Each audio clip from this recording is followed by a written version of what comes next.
All right, we're live here, St. Augustine Town Hall. It took us a little bit. We had some technical difficulties, but that's how it is. How it is. Yeah, we're learning this, and I don't know. You think you got all the bases covered, and we do it all. And then you're ready, and it's like, wait, what? It didn't go through. And we practiced yesterday, but that's how it is, you know, and the beauty of it. But we're here, and we're live, and I hope you're joining us, and that you stuck around, and that you didn't leave. And so, welcome, Michelle. It's good to see you. Good to see you too. How do you like our new environment? I feel very professional. I gotta say, I got a microphone here. I got the lay of the land. It's exciting. Yeah. I think the lighting should be better. The sound quality should be better. I think you guys could hear us both a little bit better. So we're rocking and rolling. So anyway, let's start with a prayer before we get into it. So I love that you start us off with prayer every night on our town hall. So if you could do this, I'd love to. It. Great. So please join me. In the name of the Father, Son, Holy Spirit. Amen. God our Father, we just thank you and praise you for the gift of another day, for this opportunity to join together in community via live stream. We thank you for all those who help us to put this together and make it possible.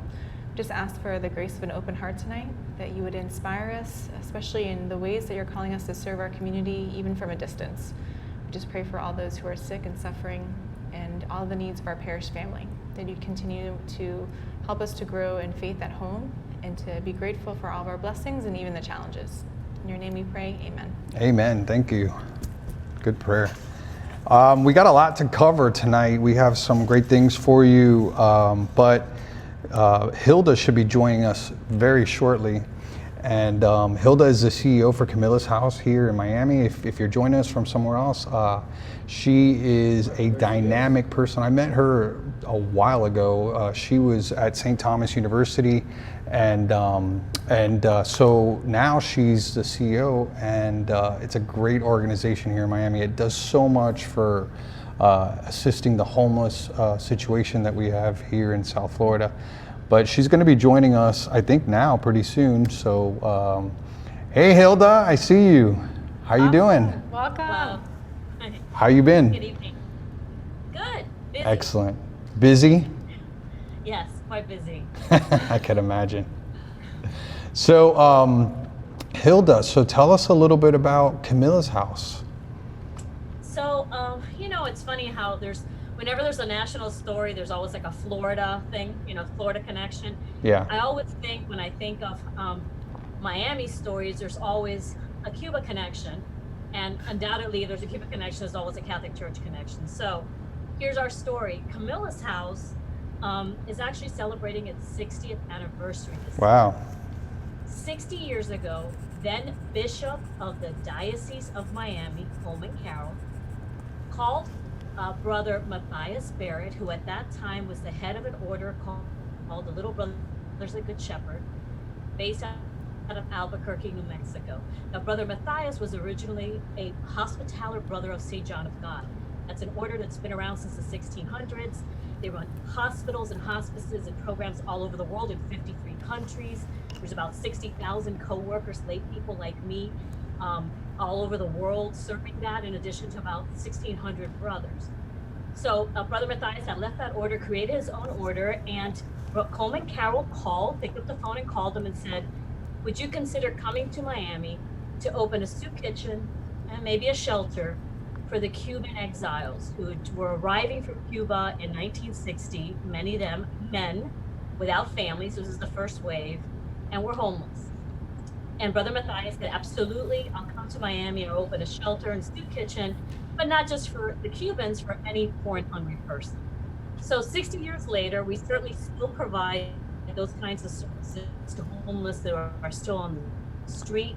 We run the only day center in Miami-Dade County that provides breakfast, showers, clothing, mail service, IDs for street homeless.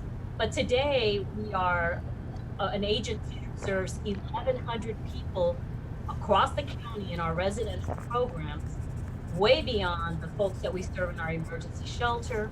We also serve people in treatment programs, and we actually serve about 700 people in permanent housing. Wow. Permanent supported housing, clients that are going to need some level of support after they've been housed. So ironically enough, 2 years later, only about a third of the people that we serve are actually in emergency shelter, and the balance of them are in some other program, residential program that we offer those individuals that have been homeless and have transitioned on. That's amazing. That's great success. I didn't know the Cuban connection. I guess everything in South Florida has a Cuban connection. So, Hilda, tell us a little bit about what's going on right now with the crisis, with the COVID-19, and how is Camilla's House dealing with that? Because it has to have increased. And, you know, also, I was talking to the mayor of Miami, Francis Suarez, and he was telling me a little bit about how, you know, he was seeing people in the food line asking for groceries. People have never asked for, you know, assistance before. And what are you seeing? What's the crisis like there downtown with Camilla's House? Certainly, and I'll tell you, I think we're at the tip of the iceberg to a certain extent. We run the homeless prevention helpline for the county, so we take calls from people who are about to become homeless, typically from eviction. And I think when I say the tip of the iceberg, it's because right now evictions have been halted. No one can evict someone right now by edict, by governmental edict. That can't happen. So the concern is going to be when all those edicts go away and the landlords start pressuring people. And we obviously know that not everybody has a legal lease, that there's a lot of people who are living in a room in a house, or, you know, these are landlords and may not be legit. And those are the folks that we're very concerned about. So we continue to operate the homeless helpline. Yes, we are getting an incredible volume of calls.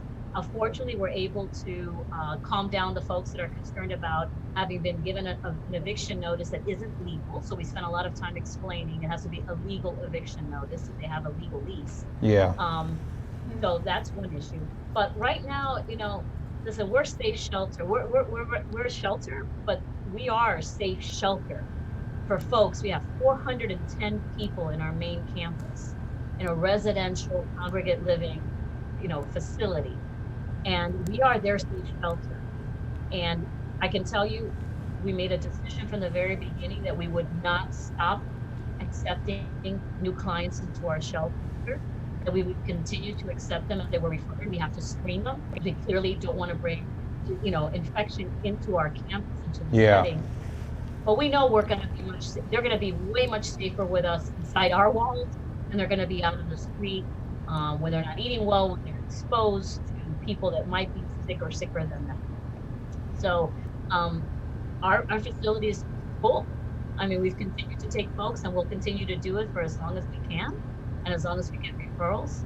We have to, as a result, spend a lot of time putting together the appropriate protocols to make sure that we're keeping 410 who are sleeping, those souls that are sleeping under our roof, safe and healthy. Yeah, and what's the community's response to helping Camilla's House? Because, you know, a lot of people lost their jobs and people are hurting, and with the economic upheaval, are people still being generous to Camilla's House? They are in many ways. Today, I unloaded a box of donations. You know, these folks are sitting here, you know, us at home, we have our laptops, and there'll be 6 people in our house, and all 6 of us can be watching a different Netflix show, or we could be cooking, doing a million things. These 410 folks, we can't let them leave campus unless they have a doctor's appointment or they are employed and have a job, because we don't want them to go outside and bring in, unfortunately, infection. Yeah. You know, we don't know what's out there. So, you know, one of the challenges has been keeping our people busy. And I got to tell you, that's not easy. These are adults, but it's not easy. So today we got a box of donations, some word searches, some adult coloring books. We spent a lot of time trying to give activities to our clients. We're going to the old Catholic staple. We're going to start doing bingo this week. We're excited about that. Yay. So we got some donations of prizes. We got to give people prizes, right? So we got some donations of prizes. We're doing movies. We're going to do outdoor. You know, we've been doing it with social distancing. It's very complicated, but some indoor movies. But we're going to be doing outdoor movies as well. So in addition to the fact that they continue to see their case managers and their clinicians, so they're still engaged in productive activity. But there's no doubt that one of the biggest challenges we're facing right now is the next. You know, people were in a trajectory. They were looking for employment. They were looking for housing. And none of those things were happening. happening right now. People are not necessarily hired, Right. and you can't go for a housing search right now because landlords are not necessarily helping you out with that. So that's been challenging. But Yeah, I and gotta that's tell a you, component to rehabilitation. So, oh, correct. So, but we do have an incredibly generous community, and we have received donations, and we're very grateful for that. The one thing we really, really miss a lot is our volunteers. We look at time, talent, treasure, and it's great when you get the trifecta, right? Time, talent, and treasure. yeah, exactly.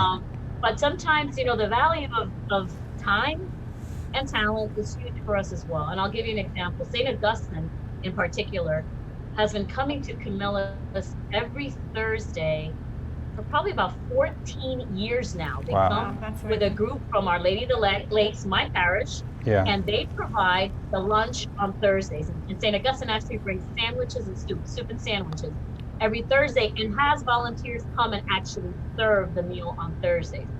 And by the way, you also are great. You provide us the Christmas gift goodie bags for our clients, which is fantastic, and we appreciate it. Yeah, we're so proud of that. And every Thursday when I come in after mass, I see all the ladies in the kitchen. It smells And it amazing. smells Yeah, excellent. Oh my Smells so- gosh. and they leave me a little bit of the soup, for lunch because it's always very good. But yeah, we see them in Yeah, it there. is very good. And so now they're doing it at home. And Yes.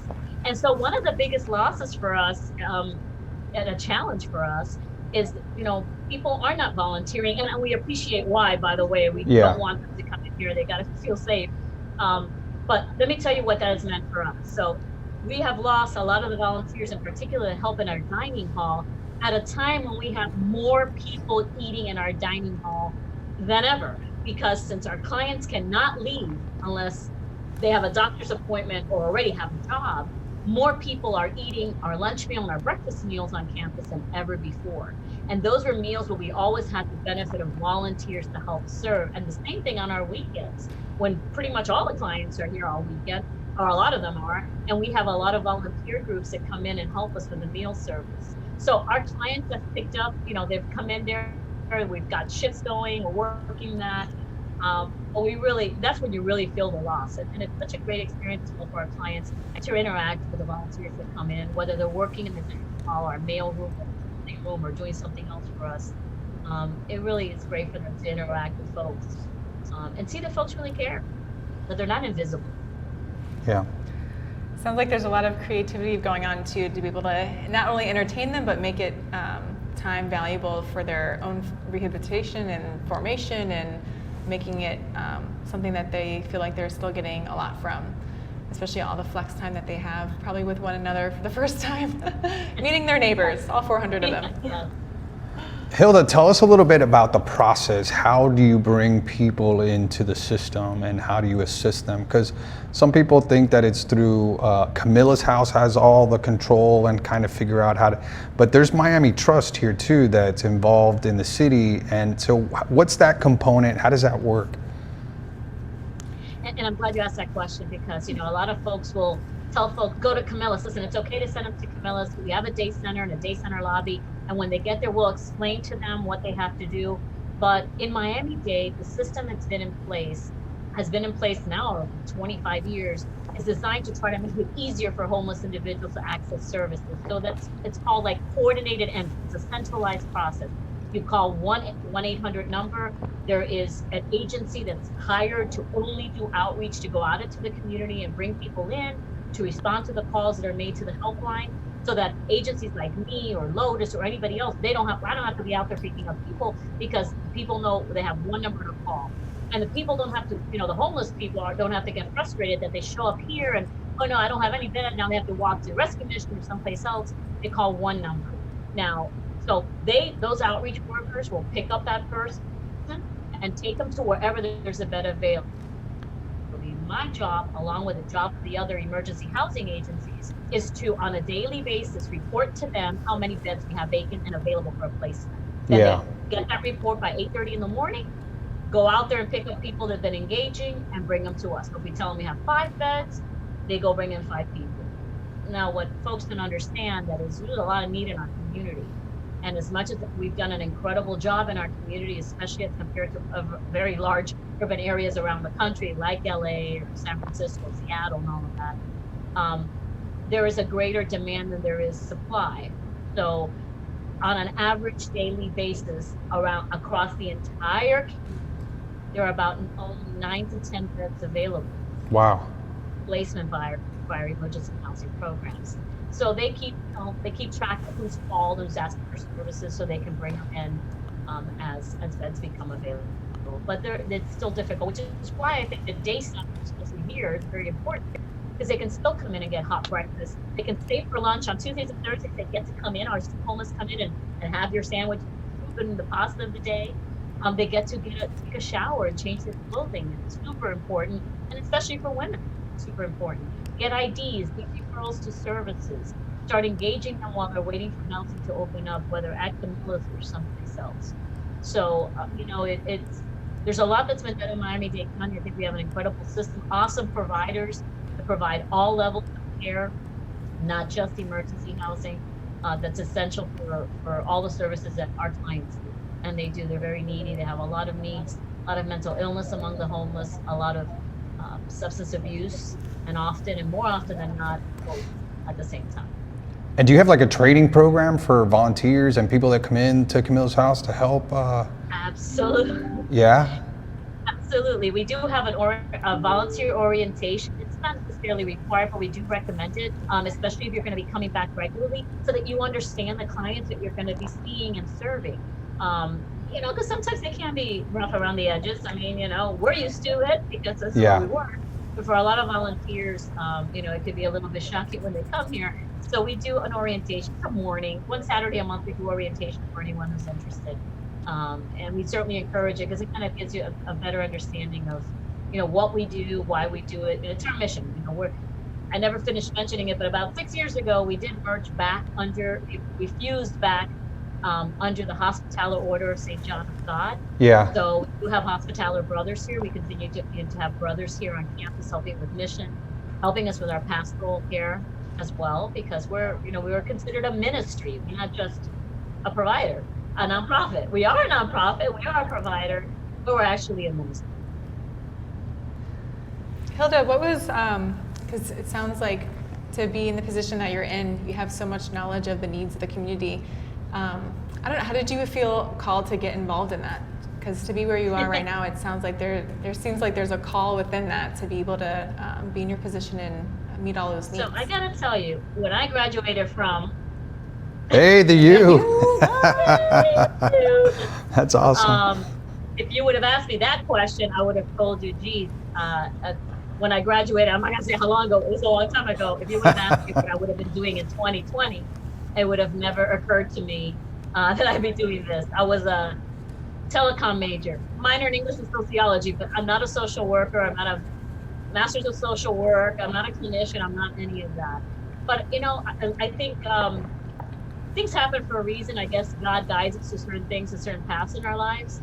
So coincidentally enough, I worked in television, but when I left television, I went to work at the county, and at one moment, the year that the Homeless Trust, which is the agency that provides the coordination of the system of care here in Miami-Dade County, was created, they were looking for an assistant director.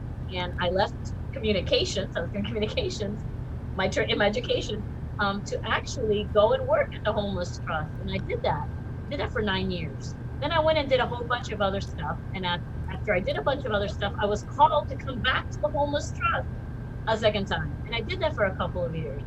Then I went and did a couple of other things. I went to work at St. Thomas University. And then one day I got a call about Camilla's house. So, I got to tell you, when I say I think God puts things in your path, I was done with the homeless thing. I had been there twice, done that twice.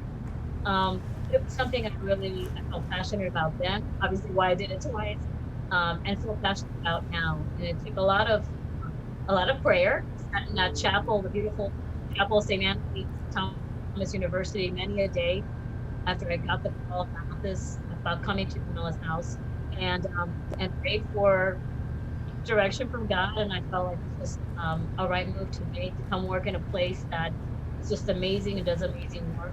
At the Homeless Trust, I funded Camilla's House. I knew about the agency. I knew about their mission and what they did. I knew what a great job they did.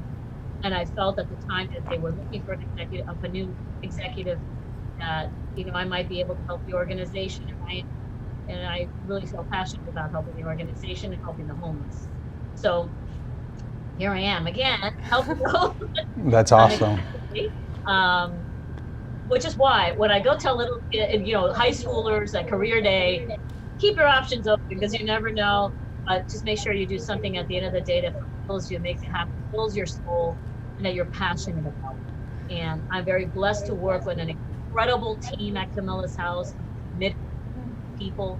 I mean, they are here every day, and they're not doctors and nurses. These are the people that nobody recognizes. No one's clapping at their balconies. Yeah. But the case managers, social workers, my resident assistant that are here and at risk, or they have to wear protective gear because we don't know either, and they go home to their families. I mean, I consider them, I know our nurses and our doctors do an incredible job, and please, I'm not saying otherwise, but I do consider the folks that we have here an incredible bunch of committed folks that are here understanding that they're an essential worker. They're essential. They're very essential to the folks that we serve here in our program. Let me ask you, Hilda, because every year for I think like 8 years I went to the gala, which Bob Dickinson does an amazing gala, and I think he threw his whole blood and sweat into that. He's just given his life to Camilla's House, and it's very admirable.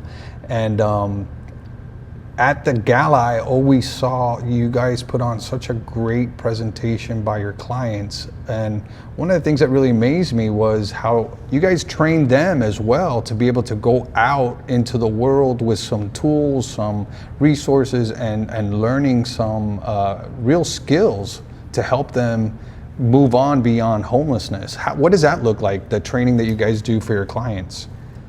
We have great partnerships, amazing partnerships. Let me give you an example. We started about a year ago a new program here with Miami-Dade College through their School of Hospitality, and it's a culinary arts program.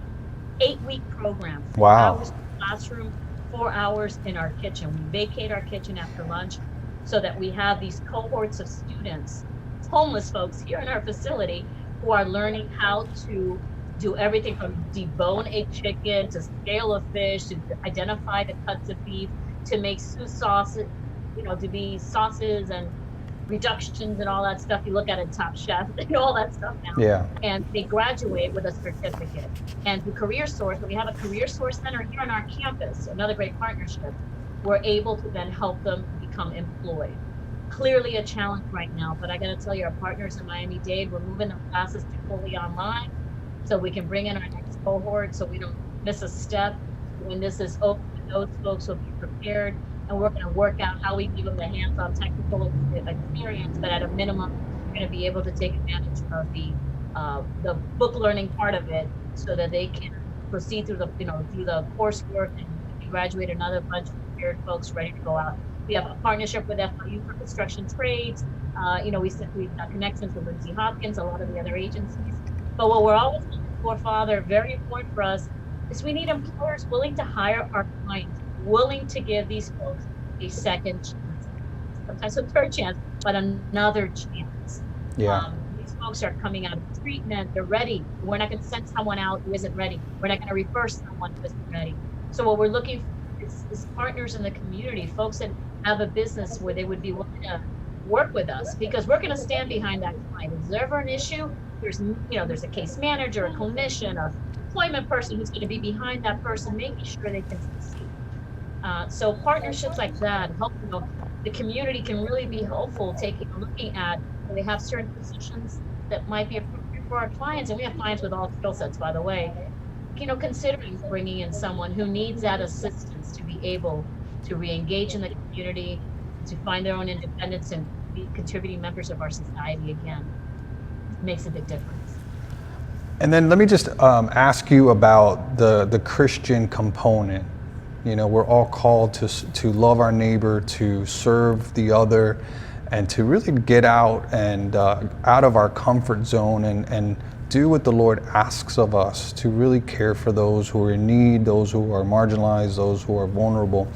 What do you think that the response could be for someone who's at home, someone during this? What can they do? You know, certainly I would encourage prayers for Camilla's house to lift you all up in prayers. But is there something else that we can do as Catholics to support Camilla's house?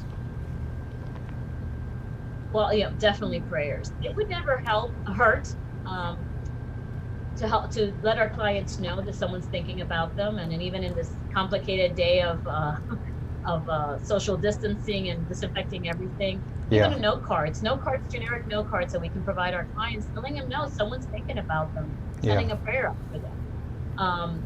You know, think of things that a homeless client may need. You know, we have a lot of folks in spring cleaning time. Think of Camilla's. You know, we run a clothing room for men and women here, and not only for the men and women in our programs here who come in with very little, but we run it for those street homeless. We provide them clothing so they can be clean, and and hygiene, and it is very important in terms of trying to stay healthy. There's other ways to help promote. I always tell people about our casserole program. I think it's awesome. We provide you 3 recipes, and in the comfort of your home, you make one of the 3 recipes. We tell you what to do with it. You freeze it, and then it's a huge help for us because food is a big deal for us, and it's very important for us to have healthy meals and good meals for our clients. And then, as you all know, since you help us with our Thursday lunch, but you make these casseroles, you freeze them, you bring them, we get them, we go pick them up, or we figure out how to get it from you. And then, our executive chef says, okay, on the 3rd Tuesday of the month, we're going to do turkey chili, and we're going to defrost 30 turkey chilies to feed 300 people. So there's a lot of things, it may not be the obvious from everything what happened today when I open up a box from Amazon and it's full of word searches, which I'm going to be handing out tomorrow because our clients need to do Sudoku and things like that are yeah, and I think it's important for the parishes to announce that and to provide opportunities to give back and to support Camilla's house. Today I was in the kitchen bringing in some bags that people brought in, and then there was a bag that said toiletries for Camilla's house, and they were individually in these little bags. And so, St. Augustine, there's a history and there's a tradition of helping Camilla's house, but I think that if more parishes could do that, we could do a lot of good to serve the homeless population here in South Florida. So just to wrap up, because we got to go, but you're dynamic, Hilda. I know you on a personal level. You are the right person for Camilla's house, and you have the energy, the smarts, the charisma, and the love for the Lord that place needs. And so I want to thank you for all that you do for the homeless here in South Florida, because it is a big deal. And I think that as a population here, as a South Florida community, could be very proud of the work that we do for our homeless here. And I just want to thank you and invite you to come back and talk to us anytime, because we really enjoyed talking to you tonight. But any other closing thoughts? No, thank you. Yeah, I was just going to say thank you. It's inspiring to see that even the ways that you gave us that we can still serve and be involved, although we're in a different situation with the coronavirus, but there's still ways that we can help support the work that you're doing.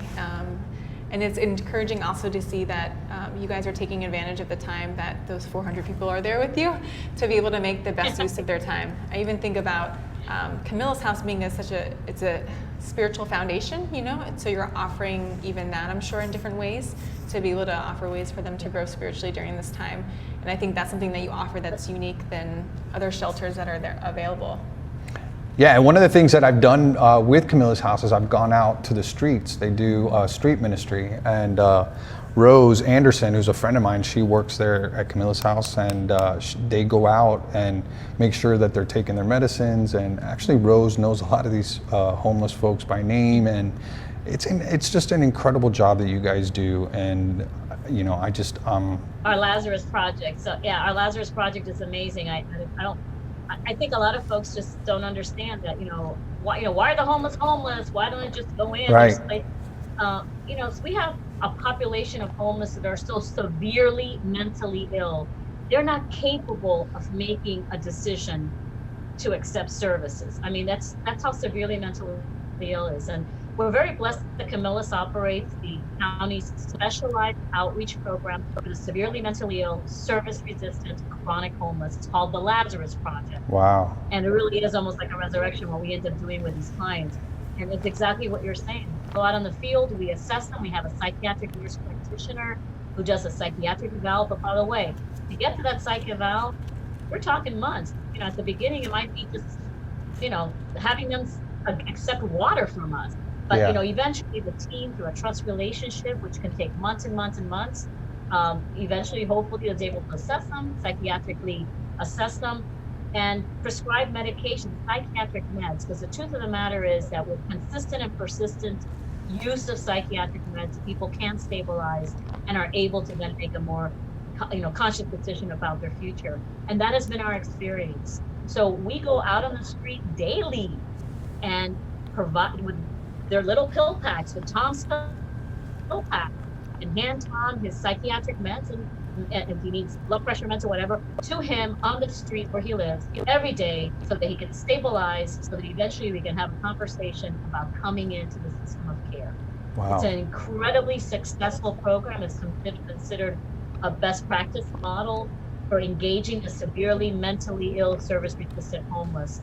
Once we bring them in, there's a lot of continued overlapping services to keep them housed. But it's an incredible experience when you see these clients in their transition over maybe it could be a year, where they were to where they are now.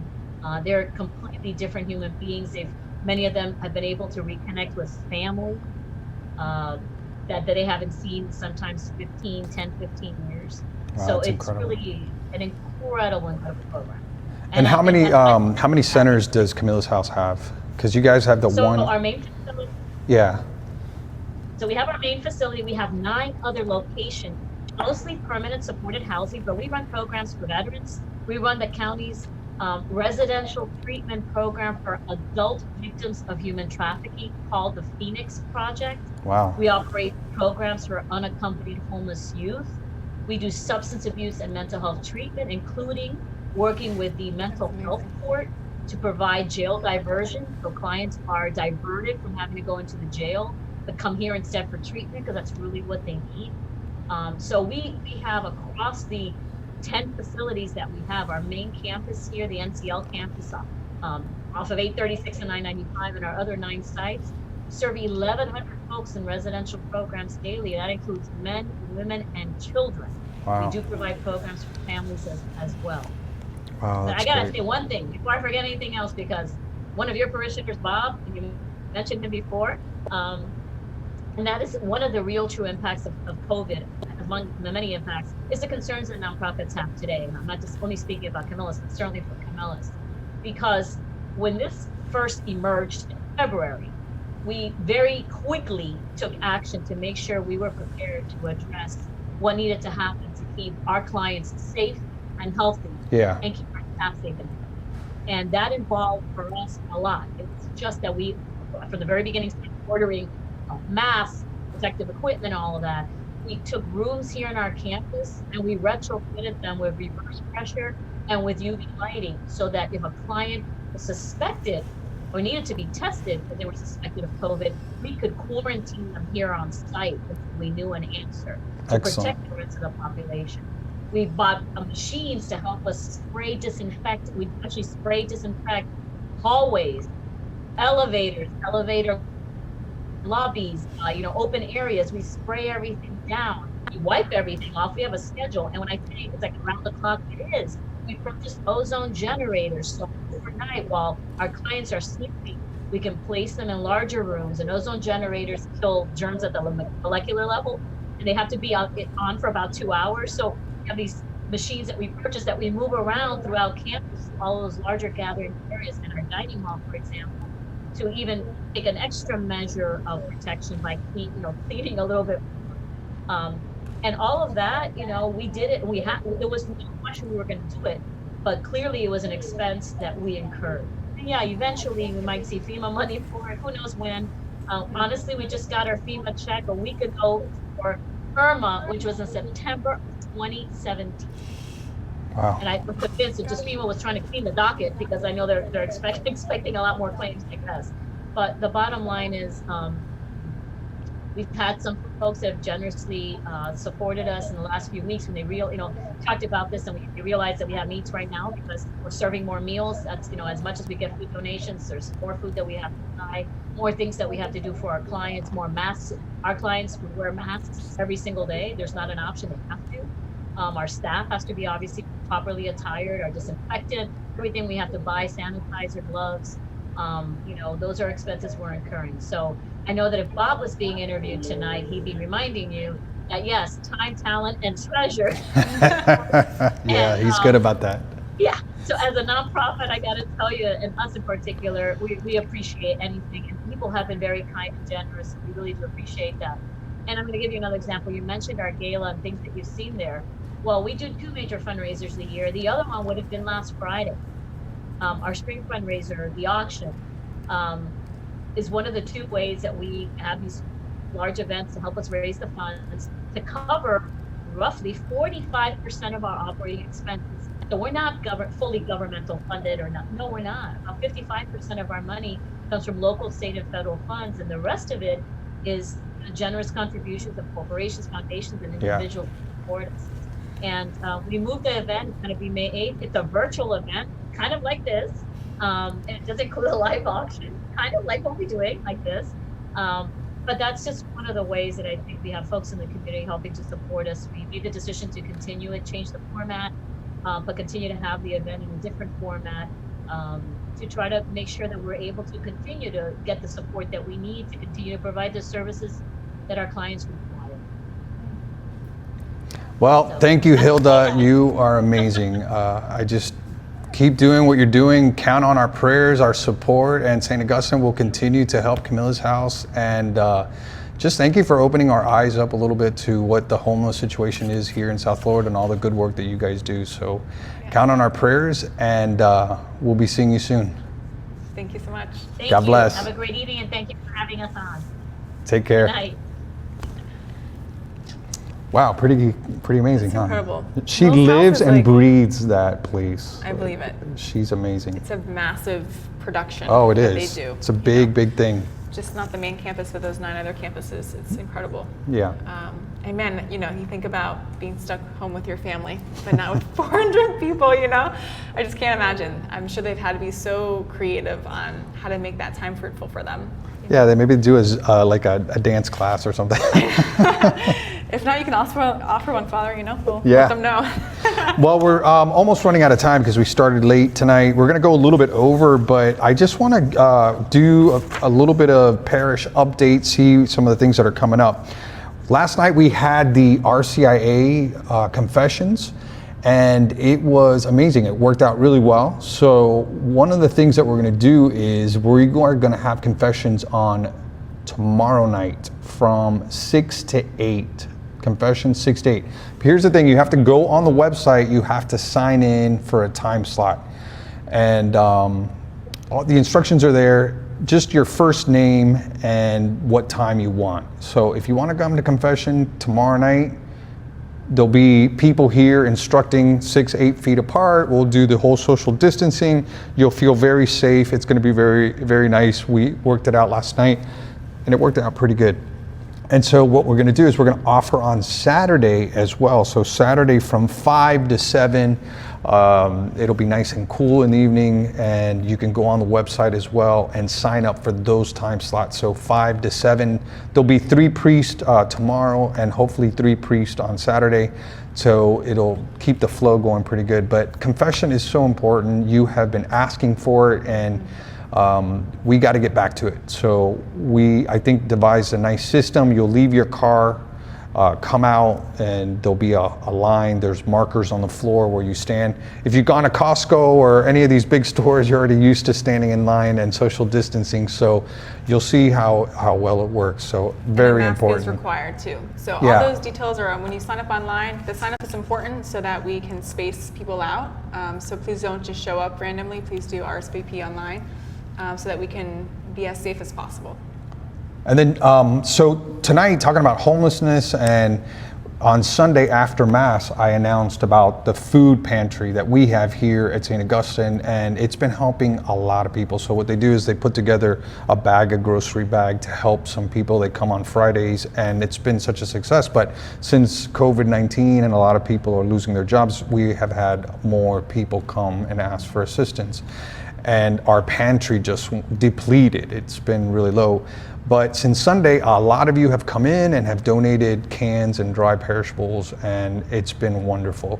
So what we're going to do is this coming Saturday from, you want to give the Sure. announcements? Yeah, our Homes of Faith Challenge, which you've probably seen on our website and our social media.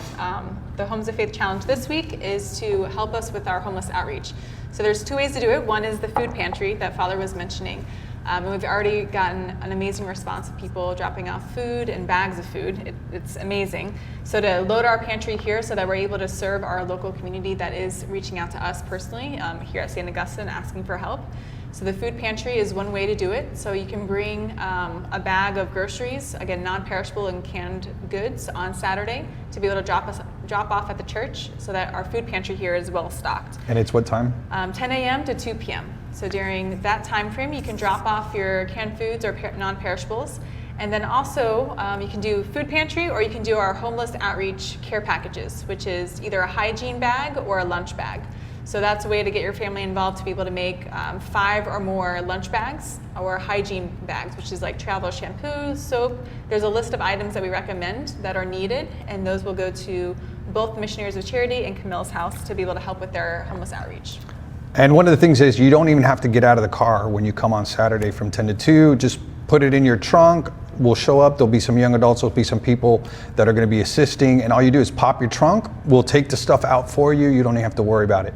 And then if you want to help Camilla's house with sandwiches, like peanut butter and jelly sandwiches, what we're asking is that you bring it to the parish by Wednesday at 3 p.m. because we take it all down for Camilla's house for them to have it on Thursday when we bring down the soup and the sandwiches. So if you want to do peanut butter and jelly, and some of the Lourdes girls are going to do it for service hours, so they're going to do sandwiches and they're going to bring it here on 3. The Order of Malta also, which I'm a chaplain of, they're getting involved and doing sandwiches.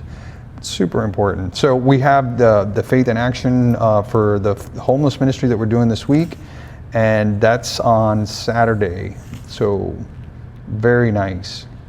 And then just to wrap up, I was thinking, a lot of people are asking about recommendations. Like, Father, what's your recommendation on this? What's your recommendation on that? And so I asked Michelle that we put a little small list of recommendations for you while you're in quarantine or at home in the shut-in, so to take advantage of the time.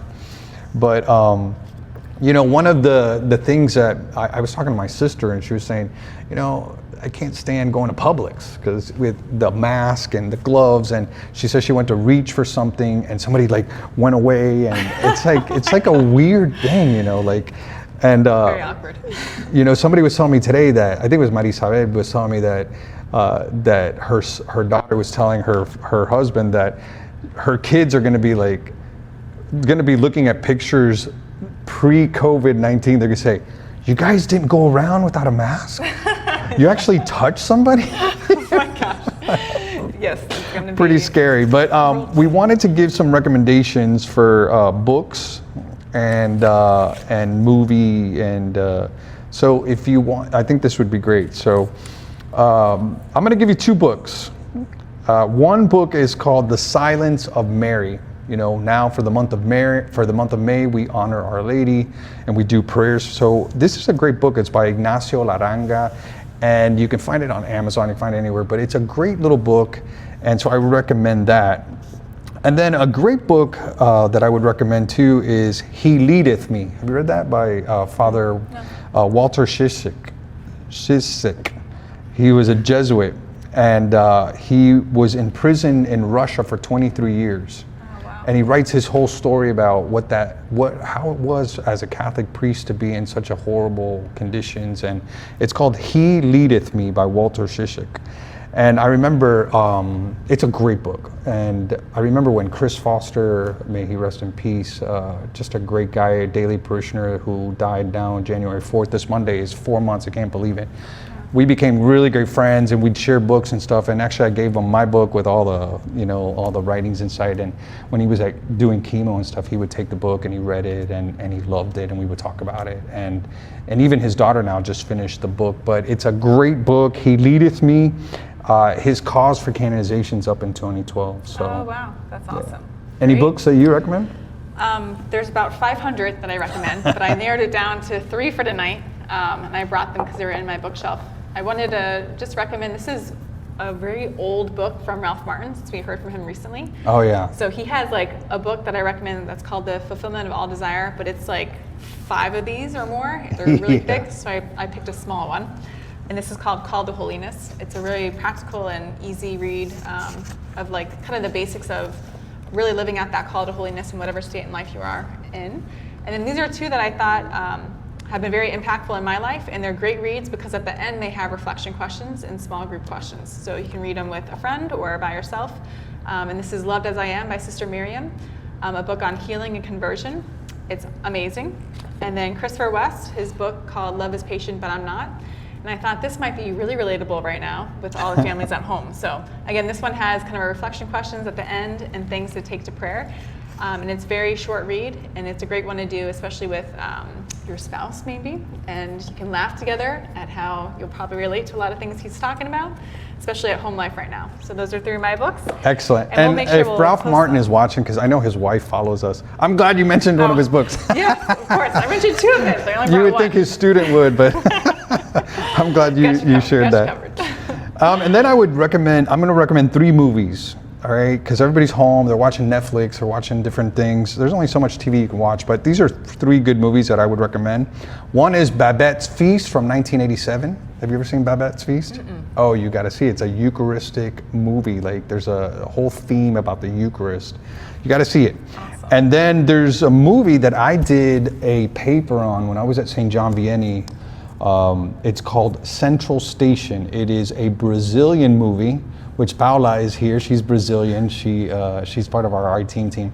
But Central Station. For that. Yeah, 1998. It is an incredible movie. It would have won Best Picture that year in the Oscars, but A Life is Beautiful won that year. You remember the last movie? So, I do but Central actually remember that one, Station, yeah, Central Station is a great film, and there's a real strong Christ figure in that movie.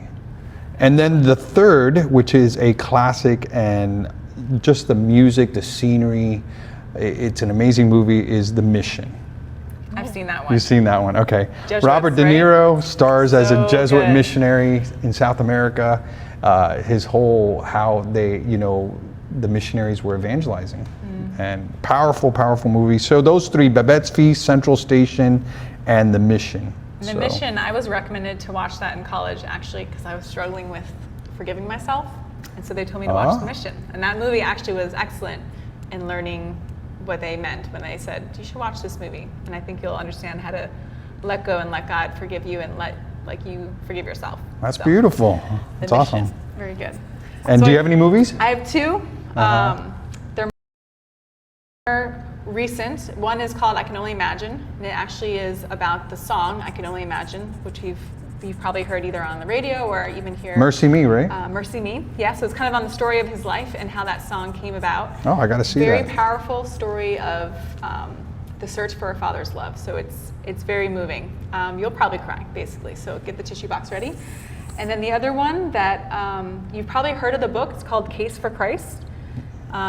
It's a book that a lot of our Protestant brothers and sisters give out all the time, and it is a journalist's story. Basically, he tries to prove that the resurrection didn't happen. And so throughout his search for truth, he gets convicted that Jesus is real and that there's nothing, basically he just ends up being wrong. But it's beautiful because, this man's very passionate in his search for truth. Case for Christ. The Case for Christ. It's very good. And I'm sure you can find those movies on Netflix or Amazon Prime or anywhere. But they're both very well done movies, which I judge a lot of Christian movies, I gotta be honest. I'm like one of those too cheesy for me, I can't do it, So these are 2 that I watched and I was like, oh my gosh, that was an amazingly well done movie. Oh, I'll have I'm to see deeply it. inspired and it I was have to see it. non-cheesy, so I recommend those 2. And then one TV like little series that I just recently watched, and it's a wholesome, you can watch with the family. I loved it. It's on the Animal Planet channel. Okay. It's nice. called Saved by the Barn. Saved by the Barn. And it's this guy who turned his family farm into this, where they rescue animals. But the way they do it is just with a lot of love. And if you love animals and just the whole, it's like sweet kind of cotton candy kind of thing. But it's wholesome, it's nice. You can watch with the whole family. I would recommend it, Saved by the Barn. I just recently saw it and liked it. So those are my recommendations. And then just one last thing, I'm going to talk about the saint that I want to talk about for this week, which was yesterday, Saint Louis de Montfort, which his feast day was yesterday, and an amazing priest. He had an amazing devotion to our Blessed Mother. Again, May being the month of Mary, maybe picking up his book for Louis de Montfort. And I would just say Louis de Montfort focused his zeal on calling people to conversion by renewing their baptismal promises. How beautiful is that? He did this through the practice of the rosary and the diffusion of authentic Marian devotion. He preached so forcefully and effectively that he convinced people that Jesus Christ, the Son of the living God, we draw closer to him through the love of his mother. Just beautiful. So Louis de Montfort, look him up. True Devotion to Mary is his book that he has, and you can read it for May, for the month of Mary. Which is a great lead-in, because one of our announcements is that starting this Saturday, for the month of May, we'll be doing a Parish Family Rosary on Saturdays at 5 p.m. So we encourage you to tune in on Saturdays all throughout the month of May, a way to honor Our Lady and just devote our families to her, starting this Saturday. So Saturday at 5 p.m. you can join us on live broadcasted, and we have families that are helping us once again to pray the Rosary. So it'll be really beautiful and a great way to celebrate May for Mary. And we're going to post all of our recommendations, our books, movies, and TV. We're going to post it on the TV, on the website, and so we'll have it there for you. You'll be able to find it. And then just finally, this Sunday, I'm going to preach on the gospel. So maybe read the gospel before the live mass, maybe this weekend with the kids and the family. I'm going to read about it. I'm going to preach about it. So. Excellent. Sounds wonderful. So, anything else? I think the last thing I was going to mention, it goes with the month of May too, is that Mother's Day is coming up, and so we have a novena that starts the day after Mother's Day. So you can give the gift of prayer for your mom, or also offer it for a deceased mom, and all that information is on our website. So hopefully we have actually had a wonderful response so far, so it's been great to see everyone's interest, and know that will be a powerful way to allow Mother's Day to be experienced this year. Just one last thing that I'm going to mention is that we're going to be doing a town hall. I don't know if it's going to be the one coming up, but we're going to be doing a town hall on financial help, but a Christian response to budgeting. And I was talking to my sister. She says, everybody's home and you're eating 3, 4, 5 times a day. She says, I've never spent so much money on grocery bills. That's so funny. You go to true. Publix, it's so expensive. So we're going to talk a little bit about how, as Christians, we budget ourselves and we really focus on what's important. So one of the books that are really good, Roberto and Claudia recommended this, Your Money Counts, and it has the Christian perspective on it, Your Money Counts. We're going to be doing a workshop also on these 2 books. It's also in Spanish. But one of the town halls coming up, it's going to be on finances and what the Christian response is, and how can we better budget ourselves in this time of crisis, and any time, but how can we budget ourselves and be better about our monies. So anyway, so that is our town hall for tonight. Sorry about starting late tonight. We're trying to get it for next week, but we're so glad that you are joining us. Just remember, tomorrow night confession, sign up. Saturday confession, sign up. We're going to do our food drive. We're very excited about that. The month of May, we're going to be doing Mother's Day novena. We'll do our rosary starting this Saturday. Lots going on. Please check the website, check the emails that we're sending you. Also, all the different platforms through Facebook and Instagram. We're going to continue to update you, and that's a way that we keep connected. I want to be connected to you. I want to feel the family aspect of what this parish is. And it's such a beautiful parish that I need to stay connected. So get more parishioners to join in on Tuesday nights with the young adults, Wednesday nights with the town halls. So, and if you have any feedback, please continue to send it in, and we'll review those, and tell me how you like the set tonight. So, Yeah. Awesome. all right. So thanks, Michelle. Good job. Thank you for all that you do, and for our team, and also a shout out for Creative Particle. They continue to service here at the parish and do so much. We wouldn't be able to do any of this without Creative Particle, and you know, look them up and give them a little plug. They're an amazing company that does promotions and videos and a lot of stuff. So give them a little love. So thanks, and we'll see you soon. God bless. Have a good week.